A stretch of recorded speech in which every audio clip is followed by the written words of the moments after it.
হাতে সময় কম থাকলে বা ব্রেকফাস্ট টিফিন বক্সে বা লাঞ্চ বক্সে এমন কিছু দিতে চাইলে যেটা হেলদি এবং টেস্টিও আবার সময়ও কম লাগে, তাহলে এই পরোটাটা একেবারেই পারফেক্ট। নমস্কার বন্ধুরা, মিঠুর কুকিং চ্যানেলে আপনাদেরকে আবারও স্বাগত।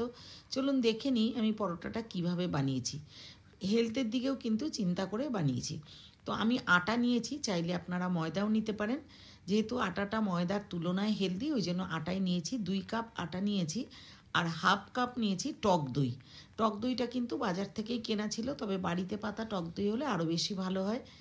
আর নিয়েছি ছোটো চামচের 1 চামচ মতন নিয়েছি লবণ, যে স্বাদ মতো লবণ দেবেন।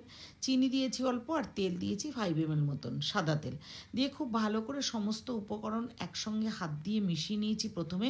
তারপরে যেই কাপের মধ্যে দই নিয়েছিলাম সেই কাপেই প্রথমে হাফ কাপ জল দিয়ে দিয়েছি, দিয়ে খুব ভালো করে মেখে নিয়েছি। তারপরে ওই হাফ কাপেরও আরও হাফ কাপ লেগেছে, মানে টোটাল আমার জল লেগেছে 1.25 কাপ। তা আপনারা এই যতটাই জল লাগুক না কেন সেইভাবেই একটা সুন্দর, যাতে খুব নরম, একদম তুলতুলে নরম না হয় আবার খুব হার্ড না হয়, এরকমভাবে আটাটা মেখে রেখে দেবেন। দেখুন আমার কতটুকু জল লেগেছে। এরপর এটা সাইডে রেখে দেবো, মানে রেস্টে রেখে দেবো মিনিট খানেক বা মিনিট 2। এর মধ্যে আমি কি নিয়ে নিয়েছি, কিছুটা অরিগ্যানো ঢেলে নিয়েছি একটা বাটিতে, আর চিলি ফ্লেক্স নিয়ে নিয়েছি, আর নিয়েছি স্লাইস করা চিজ। আপনারা চাইলে মজারেলা চিজও নিতে পারেন। তো আমার কাছে স্লাইস চিজ ছিল, আমি ওটাই নিয়েছি। এবারে রুটির যেরকম লেচি করি তার থেকে একটু বড় করে লেচিগুলো করে নিয়েছি। 2 কাপ আটা দিয়ে আমার 13টা মতো লেচি হয়েছিল। তো এবারে হাত দিয়ে ভালো করে গোল গোল করে নিয়ে একদম চ্যাপটা করে রেখে দিয়েছি। পুরোটাই রেডি করে সাইডে নিয়ে নিয়েছি। নিয়ে এরপরে একটুখানি আটা ছড়িয়ে নিয়ে একদম রুটির মতো করে, একটু বড় একটা রুটির মতো করে বেলে নেব। পুরো খুব বেশি মোটাও যেন না হয়, একদম ফিনফিনে পাতলাও যেন না হয়, ঠিক এমন করে বেলে নিয়েছি। যেরকমভাবে আমরা রুটি করি ঠিক সেই রকম থিকনেসে বেলে নিয়ে উপর থেকে ঘি দিয়ে দিয়েছি, দেশি ঘি। একদম পুরোটাই ছড়িয়ে নিয়েছি, তবে একদম রুটির সাইডগুলোতে না লাগালেই ভালো। এরপরে ঠিক যতটা ঘি ছড়িয়েছি ততটা অরিগ্যানো আর চিলি ফ্লেক্স ছড়িয়ে নিয়েছি। নিয়ে প্রথমে একটা ফোল্ড করে নিলাম, খুবই ইজি, যেরকম পরোটা করে ওই রকমই হাত দিয়ে চেপে নিয়ে এইবারে এরই একটা পোর্শনে দিয়ে দেবো এই স্লাইস যে চিজ, এগুলো একটু ছিঁড়ে ছিঁড়ে দেবো।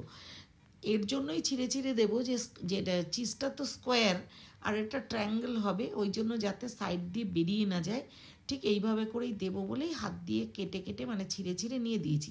তাতে কি হয়েছে, বাচ্চারা চিজ খেতে খুব ভালোবাসে, পরোটাটাও খুব খুশি হয়ে খেয়েছে, কিন্তু অথচ পুরোটা চিজ একবারে দেওয়া হয়নি।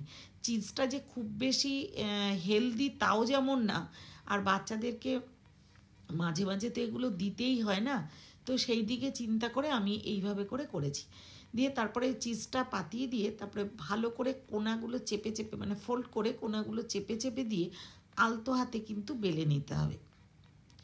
এইটা খেয়াল রাখতে হবে যেন চিজগুলো ফাঁকা দিয়ে মানে সাইড দিয়ে বেরিয়ে না যায়, তাহলে কিন্তু তাওয়াতে লেগে যাবে।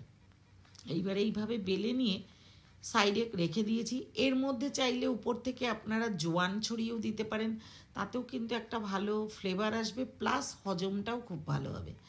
তো এইভাবে করে প্রত্যেকটা বেলে বেলে নিয়েছি। তারপরে গ্যাসের উনানে বা আমি ইন্ডাকশানে করেছি, যাতেই করবেন না কেন গ্যাস, উনান বা ইন্ডাকশানে তাওয়া বসিয়ে একটু গরম করে বেশ ভালো করে কিন্তু এপিট ওপিট সেঁকে নিতে হবে, খুব ভালো করে, যেমন রুটি সেঁকা হয় ঠিক ওইভাবে কিন্তু সেঁকে নিতে হবে।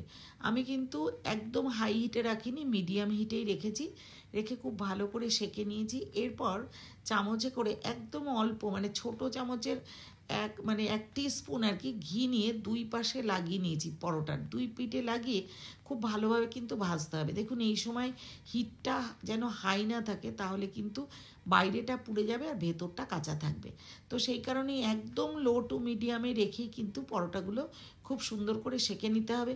আর এই পরোটাগুলো এতটাই টেস্টি হয়, শুধু টমেটো কেচাপ বা টমেটো সসের সাথেও পরিবেশন করতে পারেন, বা কোনো ভাজা বা সবজির সাথেও পরিবেশন করতে পারেন।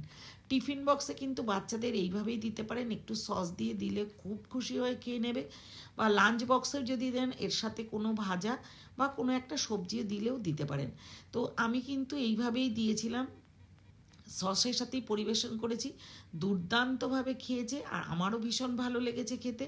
তো আপনারা একবার এইভাবে করে খেয়ে দেখবেন। যদি চ্যানেলটা ভালো লেগে থাকে, যদি আমার ভিডিও ভালো লেগে থাকে, চ্যানেলটাকে সাবস্ক্রাইব করে আমার পাশে থাকবেন। যারা অলরেডি সাবস্ক্রাইব করেছেন তাদেরকে অনেক অনেক ধন্যবাদ। যারা এখনও সাবস্ক্রাইব করেননি, ভিডিও ভালো লেগে থাকলে অবশ্যই সাবস্ক্রাইব করে আমার পাশে থাকবেন।